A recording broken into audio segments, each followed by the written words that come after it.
In the church's rubrics, there's only 2 days throughout the entire liturgical year where the church, in her rubrics, gives instructions to priests or deacons about the length of the homily that they should preach. That's today and Good Friday. The church says that a brief homily may be given.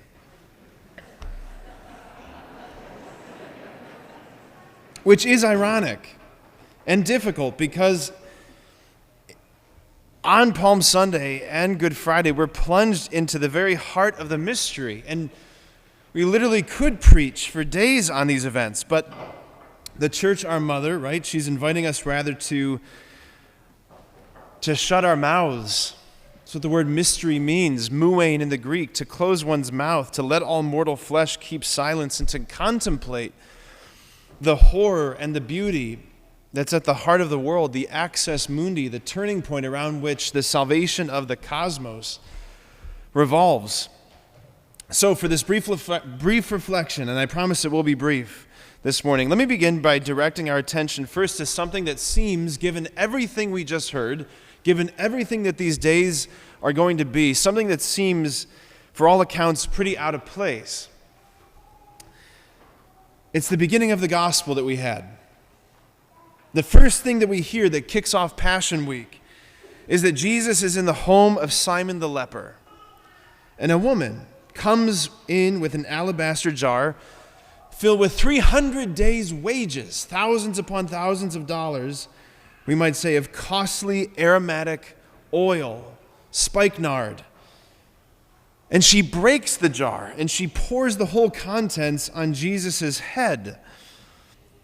And then what we hear next, the reaction in the room is critical. There were some who were indignant. Why has there been this waste of perfumed oil, they ask. It could have been sold for more than 300 days' wages and the money given to the poor. Mark he tells us that they were, quote, infuriated with her. Infuriated. Mind blown. Aghast, shocked by just such a lavish, such a prodigal, such a wasteful gesture. Why?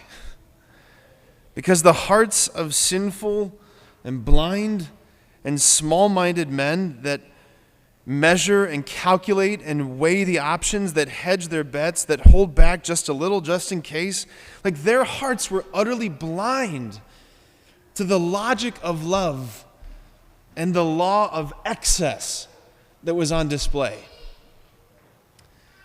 For it's the law of extravagance, not the law of pragmatism. That's what holds sway when love is on the line. Extravagance, not pragmatism. And then Jesus turns to this woman. He looks at her and he speaks to the apostles in the room. He's looking at this woman of waste, this woman who irrevocably broke open her costliest possession. Just what was she saving it for? What was she saving up to purchase this? And she breaks it open, and all of the treasure is drained upon him to the last drop, right? He turns to her and he says, "She has done a good thing for me. Amen, I say to you, wherever the gospel is proclaimed to the whole world, what she has done will be told in memory of her."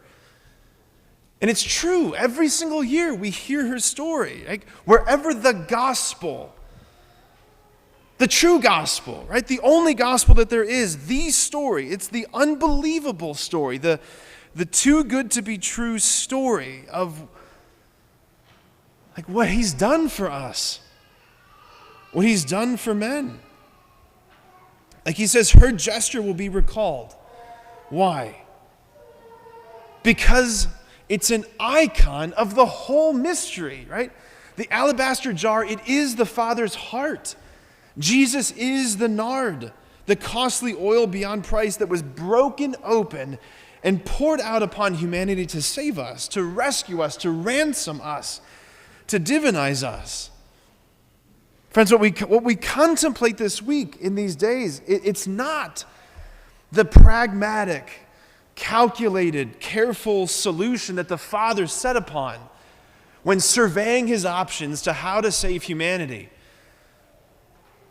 What we contemplate, it's the lavish extravagance, it's prodigality beyond comprehension. If you come to the Easter Vigil on Holy Saturday, in the Exultet, you'll hear this line chanted, that to ransom a slave, you gave away your son. A son for a slave. That's the absurdity of the logic of heaven. And the handful of these indignant apostles, they could not comprehend such love. Judas, right? Most certainly couldn't. In fact, it was seemingly this absurdity that pushed him over the edge and led him to throw Jesus to the wolves. The question is, what about us? Where do we stand, and what do we conclude as we gaze upon the crucified? Look, you don't have to understand it, but you have to reckon with it. You don't have to understand it, but you have to reckon with it. Like, who must you be? Like, what must you be worth to him? Like, what dreams and desires must he have for you personally that he would choose to bankrupt heaven for you? Friends, if that doesn't overwhelm us, if that doesn't overwhelm you, I don't know what could. Throughout these holy days, we are led to drink from the fountainhead of glory itself and to be just totally inundated and overwhelmed by our God's extravagance. Let me end again with these words from Joseph Ratzinger, Pope Benedict XVI. I shared these words in a homily earlier in Lent, but it bears repeating. Christ is the infinite self-expenditure of God. Excess is God's trademark in his creation. At the same time, excess is also the real foundation and form of salvation history, which in the last analysis is nothing other than the truly breathtaking fact that God, in an incredible outpouring of himself, expends not only a universe, but his own self in order to lead man, a speck of dust, to salvation. So excess is the real definition or mark of the history of salvation. The purely calculating mind will always find it absurd that for man, God himself should be expended. Only the lover can understand the folly of a love to which prodigality is a law, and excess alone is sufficient. Excess alone is sufficient. Amen.